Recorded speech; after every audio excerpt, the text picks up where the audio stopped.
봉독한 말씀 중심에서 전도는 자국민 철수다 라는 제목으로 하나님 말씀 전합니다. 우리 미국이 과거에 중동 지역에서 전쟁을 수행할 때에 무작정 전쟁을 하는 게 아니고 의회에서 결정이 나게 되면 전쟁을 김일성이처럼 그냥 밤중에 주일날 새벽에 그냥 살며시 내려오는 게 아니고 선전포고를 먼저 합니다. 몇 월 며칠 날까지는 거기를 다 피해라. 몇 월 며칠 이후에는 우리가 책임 못 진다. 그러면 이제 그 나라에 각 나라에 와 있는 대사관들과 상사 주재원들과 또 우리 교민들도 있고 유학생이나 관광객 모든 사람들이 이제 그 소식을 대사를 통해서 연락을 받고 그 사람들이 몇 월 며칠까지는 거기를 빠져나와야 합니다. 자국민을 보호해야 되고 무고한 시민이 죽어서도 안 되고 꼭 필요한 그곳을 공격을 해야 되겠는데 거기에 그날까지는 나오라고 하고 며칠 몇 시에 뭐 미사일을 쏜다 그것까지는 안 알려줘도 며칠까지는 나와야 된다 이렇게 통보를 해주면 아 이제 전쟁이 시작이 되는구나 그렇게 사람들이 알고 다 거기를 빠져나옵니다. 안 빠져나오는 사람 이제 본인 책임이니까 어찌할 수 없으나 우리 대사들로서는 우리 또 거기 나가 있는 주재원들이 한 명이라도 혹시 소식을 못 들어가지고 남아있거나 그래서는 안 되기 때문에 어떤 경로를 통해서라도 그들에게 연락이 닿게 하고 그들을 다 빼내놓은 것이 우리 대사들이 이제 해야 될 일이죠. 그래서 오늘 그런 관점에서 오늘 우리가 이 하나님 말씀을 보면은 전도가 뭔가 이걸 우리에게 하나님께서 가르쳐주고 계세요. 그래서 오늘 본문의 내용은 고린도 교회에 처음 복음이 들어갔던 고린도 지역에 아직 교회가 없을 때 최초로 복음이 들어갔던 과정을 설명하고 있는 기록입니다. 고린도라고 하는 것은 우리 성경에 고린도전서 후서에 두 편의 편지가 담아져 있는데 고린도 지역에 사도 바울이 보낸 서신입니다. 그 고린도 지역에 바울 사도가 가서 교회를 세우는데 그 세우게 되는 과정 속에서 일어난 일들이죠. 그런데 보면은 고린도라고 하는 그 도시는 많은 지역에서 상선들이 왔다 갔다 하는 항구 도시입니다.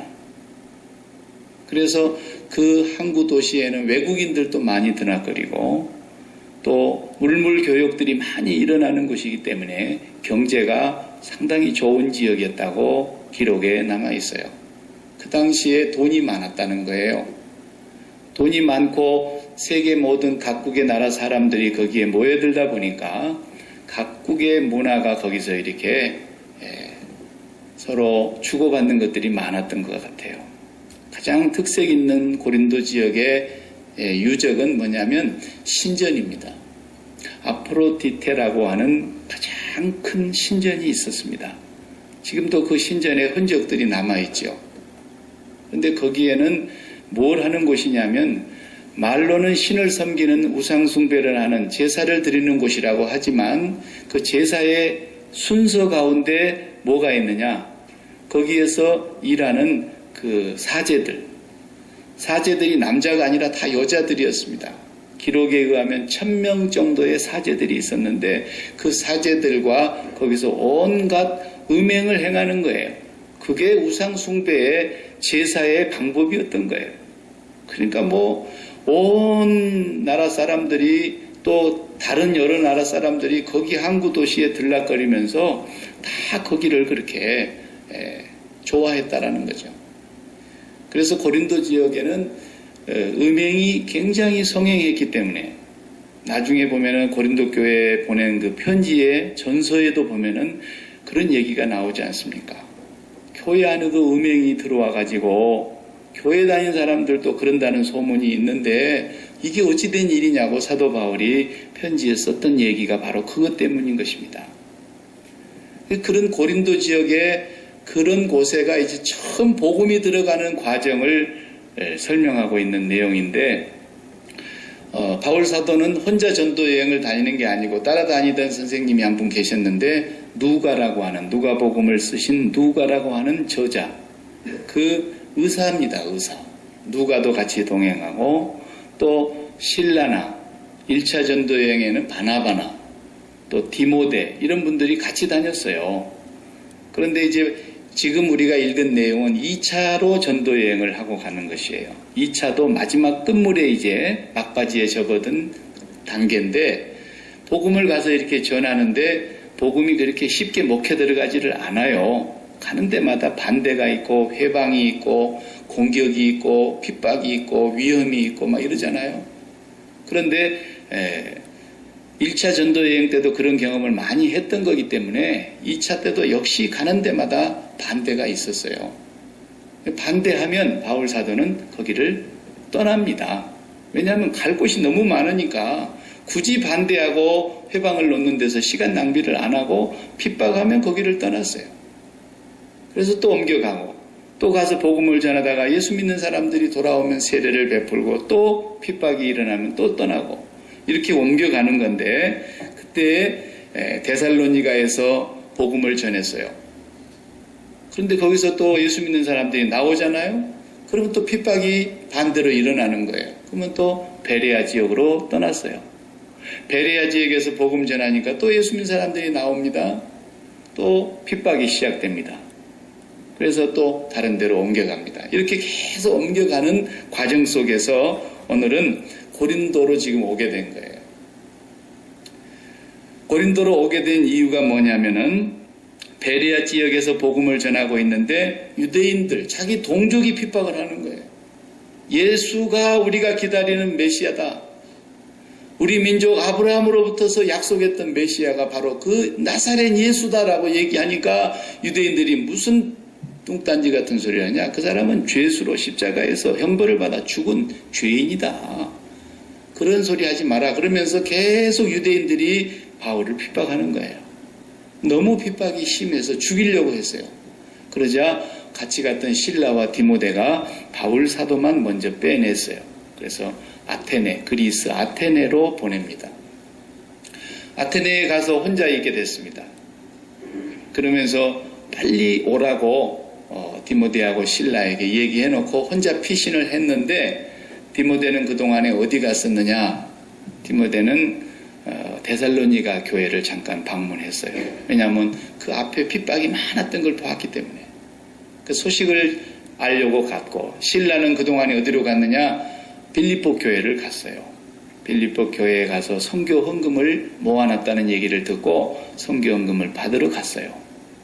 그리고는 두 사람이 다시 이제 고린도로 오게 된 거예요.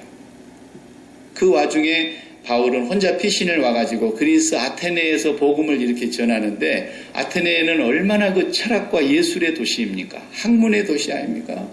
거기 왔더니 날마다 새로운 학문을 발표하는 그런 그 철학자들의 모이는 장소가 있었어요. 바울이 거기 가서 전도를 하는데 이 말쟁이가 무슨 또 새로운 학문을 얘기하는가 한번 들어보자. 그리고 바울의 얘기를 가만히 들어보는데 바울의 얘기가 말도 안 되는 것 같거든요. 그러니까 안 믿어요. 철학자들이 다 비웃었어요. 그래서 바울이 거기서 선교에 실패를 하고 고린도로 내려왔어요. 고린도에 와서 있는데 누구를 만났느냐? 당시에 로마의 황제가 로마에서 이방인들을 쫓아내는 그런 칙령을 발표하니까 로마에서부터서 떠나온 유대인 부부가 있었어요. 아내의 이름이 브리스길라고 남편의 이름이 아굴라인데 이 두 부부가 로마에서 다 정리를 하고 고린도로 말하자면 이주해 온 거예요. 직업이 텐트 메이커예요. 천막을 만들어서 사는 사람인데 이 사람은 유대인 부부를 만난 거예요. 바울 사도도 고린도에 와서 복음을 이제 전하려고 하는데 어디서부터 해야 되나 하다가 이 부부를 만났어요. 둘이 직업이 똑같은 거예요. 바울도 텐트 메이커였어요, 본래. 그러니까 우리 직장이 똑같으니까 같이 일합시다. 동업하면서 거기서 일하다가 안식일이 되면 회당에 가서 바울은 복음을 전하는 거예요. 그러고 있는 중에 이제 헤어졌던 실라와 디모데가 고린도로 왔습니다. 오늘 그 내용이 바로 5절에 나옵니다. 실라와 디모데가 마게도냐로서 내려오매 바울이 하나님의 말씀에 붙잡혀 유대인들에게는 예수가 그리스도라 밝히 증거하니, 또 말씀에 붙잡혀서 이제 실라와 디모데가 오니까 바울 사도가 더 힘을 얻었지 않겠습니까? 그런데 성령이 충만해져서 그리스도의 말씀에 붙잡혀서 예수가 그리스도라고 힘있게 선포를 하는데 6절에 보면 또 부딪히는 거예요. 유대인들이 그를 회방하고 대적합니다. 안 받아들이는 거예요. 얼마나 많은 사람들이 회방을 놓으니까 6절에 바울이 뭐라 그럽니까? 옷을 털면서 바울이 제스처를 그렇게 취하면서 너희 피가 너희 머리로 돌아갈 것이요 나는 깨끗하니라 그랬어요. 무슨 말이냐면 나는 이제 분명히 전했다라는 겁니다. 너희가 거절했으니까 너희 피는 너희 머리로 돌아갈 것이고 나는 깨끗하다. 나는 사명을 다했다라는 거예요. 그러면서 이후에는 이방인에게로 가리라. 유대인이 안 받아들이니까, 자기 동족들이 안 믿으니까 내가 이제는 이방인에게로 가겠다. 그러면서 받아들인 사람을 한 사람 찾았는데 유수도라고 하는 사람, 회당 바로 옆에 사는 사람의 집으로 옮겨갔어요. 그리고 거기서 이제 복음을 전하고 있는데 놀라운 일이 벌어진 겁니다.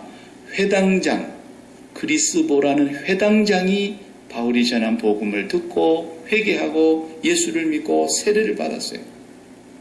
회당장은 당시의 유대인 사회의 최고 가는 지도자예요. 이 사람이 예수를 믿고 세례를 받았다는 얘기를 들으니까 유대인 사회가 술렁거리지 않겠습니까? 그러자 주변에 있는 사람들도 회당장 뒤를 이어서 다 나도 예수 믿고 세례 받겠다고 돌아온 거예요. 허다한 사람들이 막 돌아오기 시작하니까 유대인 공동체 안에 또 일이 생긴 거예요. 이대로 놔뒀다가는 우리 종교가 크게 공격을 받겠다. 그래서 이 유태교의 사람들이 바울을 또 회방을 놓기 시작합니다. 그래서 엄청난 핍박이 또 시작이 되겠구나. 예감이 오는 거예요. 바울 사도에게. 근데 그날 밤에 잠을 자는데 오늘 본문에 또 9절 말씀이 이렇게 기록되어 있어요. 잠을 자는데 환상 가운데 주님이 나타나십니다. 9절을 보십시오. 밤에 주께서 환상 가운데 바울에게 말씀하시되 두려워하지 말며 잠잠하지 말고 말하라. 내가 너와 함께 있음에 아무 사람도 너를 대적하여 해롭게 할 자가 없을 것이니 이는 이 성중에 내 백성이 많음이라 하시더라. 그래서 놀랍지 않습니까? 아직 예수 믿지 않는 사람들인데도 불구하고 예수님 뭐라 그래요? 이 성에 내 백성이 많다. 아직 세례받지 않았어요. 아직 예수 믿은 게 아니에요.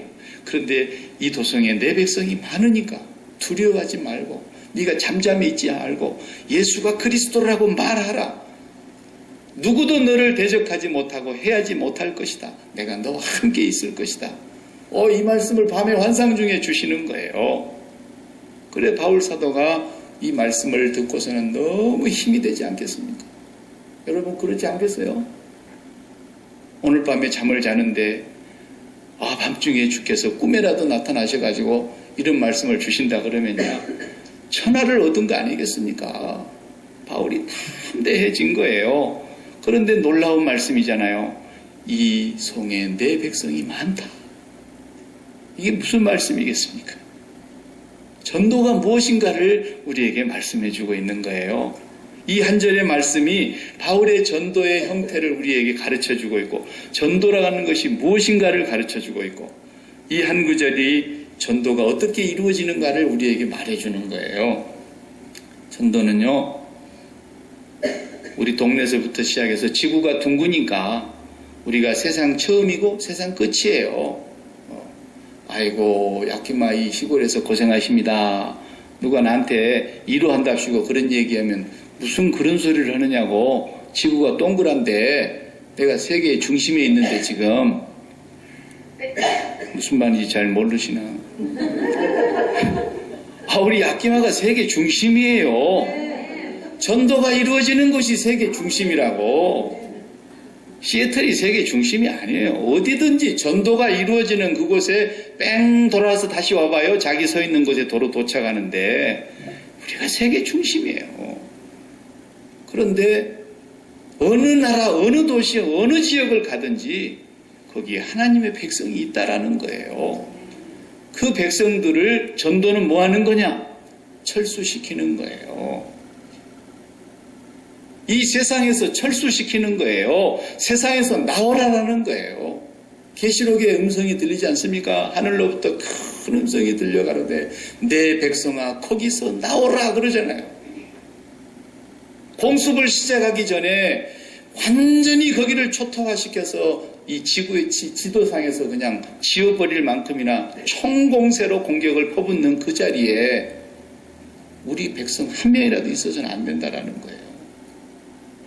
그래서 자국민을 철수시키는 거예요. 전도는.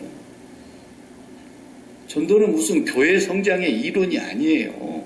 교회 성장이라는 말 자체가 신학적으로 틀린 말이에요. 교회는 성장하는 것이 아니라 이 땅에 남아있는 하나님의 백성들을 철수시키는 거예요. 철수시키는 거예요. 그래서 세상에서 얼마나 마음이 빨리 탈출해 나가느냐는 거예요. 이 육신의 정욕과 안목의 정욕과 이생의 자랑거리들로 가득 차 있는 이 세상을 사랑하지 말아야 되는데 이 세상에 마음이 묶여있는 이 백성들을 거기서 탈출시키고 빨리 철수해서 끌어내고 마지막 비행기가 베트남에서 딱 이루겠다는 소식을 듣는 순간에 총공세를 퍼붓는 것처럼 내 백성이 마지막 다 빠져나왔습니다. 마지막 한 명까지 다 떴습니다. 그러면은 이 지구는 타이타닉호와 같아요. 타이타닉호가 무너지거나 빠지거나 뭐 그렇게 될 줄을 탄 사람들은 아무도 몰랐고 상상도 못했어요. 하나님도 이 배는 침몰시키지 못할 거라고 호언장담했어요. 그런데 그날 그렇게 된 거예요.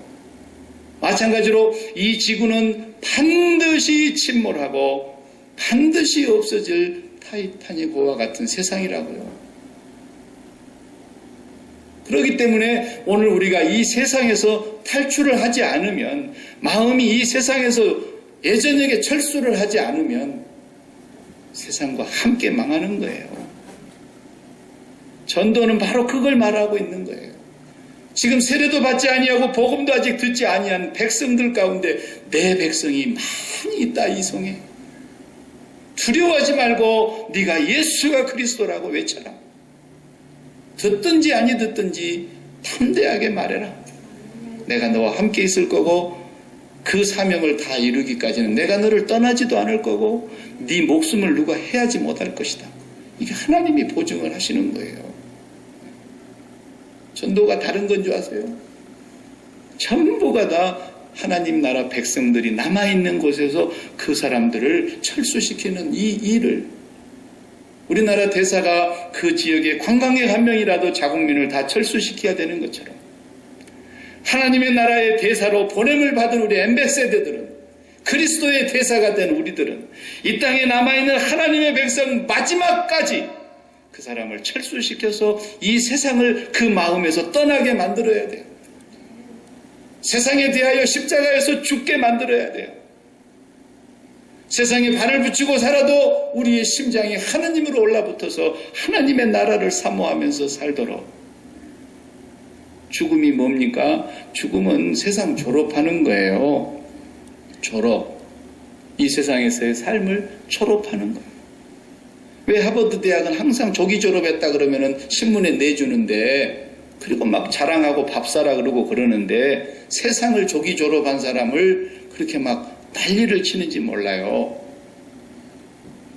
실상은 하나님의 섭리 가운데 다 되어지는 일이라고요.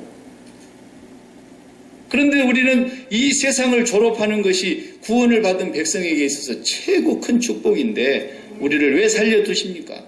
왜 여기 아직도 남아있게 하십니까? 우리가 하나님의 나라의 대사이기 때문에 그런 거죠. 우리를 보내서 네 성에 내 백성이 아직도 많다. 아직도 남아있는 내 백성들을 다 아버지의 나라로 철수시켜라. 그 사명 우리 감당하기 위해서 우리가 하나님께로부터 보냄을 받은 자라는 것이죠. 우리 교회가 해야 될 일, 우리 한 사람 한 사람이 해야 될 일이 다 그 일인 거예요. 9/11 때에 그 WTC 그 건물이 무너져 내리는 그 직전에 수많은 사람들이 그 지경을 다 피해가고 죽을 힘을 다해서 달려나가는데 반대로 그 건물을 향해서 뛰어들어가는 사람들이 있었지 않습니까? 343명의 그 다 순직한 소방대원들 한 명이라도 더 끄집어내려고 매일 저 멀리 도망가라고 스스로 못 나온 사람들을 부축해 나오고 안고 나오고 목숨을 다해서 그 한 사람들을 더 끄집어내려고 달리십시오. 뒤돌아보지 말고 달리십시오. 그렇게 하는데 그 사람들은 거기를 뛰어들어가서 구해내려다가 343명의 그 숭고한 소방대원들이 순직을 했단 말이죠. 그것도 그렇게 귀하고 그것도 우리가 잊을 수 없는, 잊어서도 안 되는 그런 숭고한 희생정신과 고귀한 그런 헌신을 우리가 기억해야 된다면 이 지구라고 하는 타이타닉호는 반드시 하나님이 철수하는 때가 온다라는 거예요. 하나님이 보내신 성령님도 이 지구에서 철수하시는 날이 오는 거예요. 하나님이 철수하실 때에 이 지구는 총 공격을 해서 완전히 이 땅에서 멸망을 당할 터인데 그 직전까지 우리는 하나님의 백성들 이 성에, 이 도시에, 이 고을에, 열방의 곳곳마다 하나님의 백성들이 있다라는 거예요. 그 백성들을 철수시켜라, 철수시켜라. 저는 분명히 믿습니다. 그 마지막 한 사람까지 하나님이 잃어버리지 아니하시고 다 철수되는 그날이 주님이 이 세상을 심판하시는 날이 될 것입니다. 이 공습에서 피하게 하는 것. 그래서 신앙생활은 이 세상에서 성공하도록 밀어주고 이 세상을 사랑하여 이 세상에 마음을 붙이고 이 세상을 뗄래야 뗄 수 없을 만큼 이 세상에서 잘되게 해주는 것이 아니라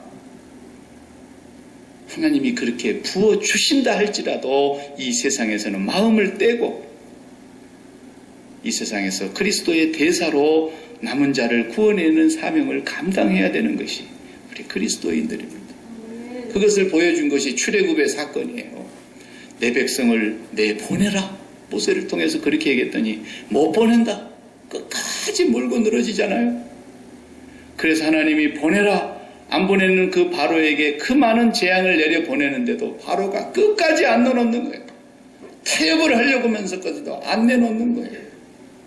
그러자 하나님이 이제는 마지막 총공세를 펼치기로 하시고 6월절 어린 양을 잡아서 그 피를 바르고 그 집안에 다 들어가서 그 고기를 먹으면서 밤을 기다리고 허리를 띠고 지팡이를 짚고 신발을 신고 옷 다 입고 날 새면 바로 나갈 준비하고 먹으라 그랬어요. 그리고 그 백성들을 이집트에서 내 백성을 끄집어냈어요. 그리고 그 끄집어내는 그 전날 그곳에 완전히 그냥 초토화시켰어요. 애굽의 바로의 장자로부터 모든 코로 숨을 쉬는 생물의 첫 열매와 첫 새끼는 다 죽였어요. 애굽의 사망의 심판이 내린 것처럼 앞으로도 마찬가지야. 6월절 어린 양 대신 예수 그리스도의 십자가의 보혈로 이 세상에 대하여 십자가에서 못 박아버리고 세상에 대하여 죽고 죄에 대하여 죽고 이 세상에서 우리의 마음의 심장줄을 다 잘라내버리고 그리고 우리 마음이 하나님의 나라로 이미 뜬 사람들은 하나님이 불러가지지 않으면 이 땅에 살아있는 동안에 해야 될 일이 이 성에 내 백성이 아직도 남아있다. 가서 외치라는 거예요. 세상을 붙들고 몸부림을 치고 있는 사람을 보고 가서 뭐라고 말하라는 거예요. 세상에 대하여 죽으십시오라고 말하라는 거예요. 자, 자기의 문제를 가지고 몸부림을 치고 건강의 문제, 자식의 문제, 사업의 문제, 돈의 문제에 매여가지고 몸부림을 치고 있는 사람을 향해서 그 문제에 대하여 죽으시고 예수 그리스도를 붙드십시오 라고 말하라는 거예요. 전도는 내가 말을 아름답게 한다고 해서 되는 것이 아니고, 내가 설득력 있는 말을 해서 그 사람이 감동이 돼서 되는 게 아니고, 성령의 나타나심과 능력으로 하나님의 남은 백성들은 그 소리를 들을 거라는 거예요. 양은 목자의 음성을 반드시 들을 수 있다라는 거예요. 인종이 다르고 문화가 다르고 언어가 다르고 피부 색깔이 다르고 다 달라도 예수가 그리스도라고, 예수 그리스도를 통해서 이 세상을 십자가에 못 박으라고 외치는데도 불구하고 목숨을 걸고 예수 그리스도 앞으로 돌아올 사람들이 있을 거라는 거예요. 그 사람들이 바로 이 백성에 남아있는 하나님의 백성들인 거예요. 그래서 사도행전의 1차 전도 여행 때도 그런 일이 있었어요. 1차 전도 여행 때의 장면을 제가 한 구절 읽어드리면, 사도행전 13장 44절부터 이렇게 기록했어요. 그 다음 안식일에는 온 성이 거의 다 하나님의 말씀을 듣고자 하여 모이니, 세상에 생각해 보세요. 그 버가의 지역의 성에 온 백성이 다 모일 정도로 많이 모였더라는 거예요. 두 번째 안식일에는. 그런데 45절에 유대인들이 그 무리를 보고 시기가 가득하여 바울의 말한 것을 변박하고 비방하거늘, 바울이 말한 것을 예수가 십자가에 못 박혀 죽은 그 예수가, 사흘 만에 부활하신 그 예수가 우리가 기다리는 그리스도입니다. 그를 전파하니까 유대인들이 다 반박하고 비방하고 해방을 놨어요. 46절을 보십시오. 바울과 바나바가 담대히 말하여 가로되 하나님의 말씀을 마땅히 너희가 먼저 너희에게 전할 것이로되, 너희가 버리고, 유대인들을 통해서 동족에게 하는 말이에요. 너희가 버리고 영생 얻음에 합당치 않은 자로 자처하기로 우리가 이방인에게로 향하노라. 그러면서 47절에 주께서 이같이 우리를 명하시되 내가 너를 이방의 빛을 삼아 너로 땅끝까지 구원하게 하리라 하셨느니라 하니, 이방인들이 듣고 기뻐하여 하나님의 말씀을 찬송하며 영생을 주시기로 작정된 자는 다 믿더라 그랬어요. 이게 전도예요. 교회 부흥의 구실이 무슨 전도가 아니에요. 전도는 교회 부흥과 아무런 상관이 없어요. 영생을 주기로 작정된 자들은 다 믿더라. 이 성에 아직도 예수를 믿기 이전이지만 내 백성이 많이 있다. 두려워 말고 담대히 말해라. 전도는 공습을 하기 바로 직전까지 자국민을 철수시키는 하나님의 구원 역사예요. 우리가 그 일을 감당하라고 하나님은 모든 곳에 교회를 세우시고, 그 교회가 복음의 기지가 되어서 그 교회를 통해서 하늘과 연결시켜 놓고, 그 교회를 나아가서 예수를 믿는 사람들이 하나님의 나라로 철수를 시키는 엄청난 하나님의 역사인 것입니다. 우리 교회가 그런 일들을 감당해야 할 것입니다. 우리가 우리 지역에서 그런 일들을 감당해야 될 것이고, 열방 속에서 우리가 그런 일들을 감당할 수 있도록 해야 될 것이고, 전방에 있는 사람들을 후방에서 지원하듯이 우리가 그들을 후원하고 기도하고, 우리의 남은 생은 왜 살려두셨느냐? 이 세상은 빨리 졸업하는 것이 축복일진데 왜 아직도 하나님은 우리를 죽음으로 이끌지 않으시고 살려두셨느냐? 우리가 아직도 그리스도의 대사로 이 땅에 그 백성들을 철수시켜야 될 사명이 있기 때문에 저와 여러분을 이 땅에 두셨다는 것을 항상 기억하면서, 약기마에 내 백성이 많음이니라. 오늘 우리가 가는, 또 저희들이 다녀오는 니카라과에 하나님의 백성이 많음이니라. 저 중동 땅에, 아시아에, 유럽에, 온 대륙에 아직도 내 백성이 영생을 주기로 작정된 자들이 많이 있느니라. 이들을 하나님의 나라로 지구라고 하는 이 타이타닉호가 침몰하기 직전까지 철수시키는 그 사명이 오늘 우리에게 주어진 것입니다. 기도하십시다.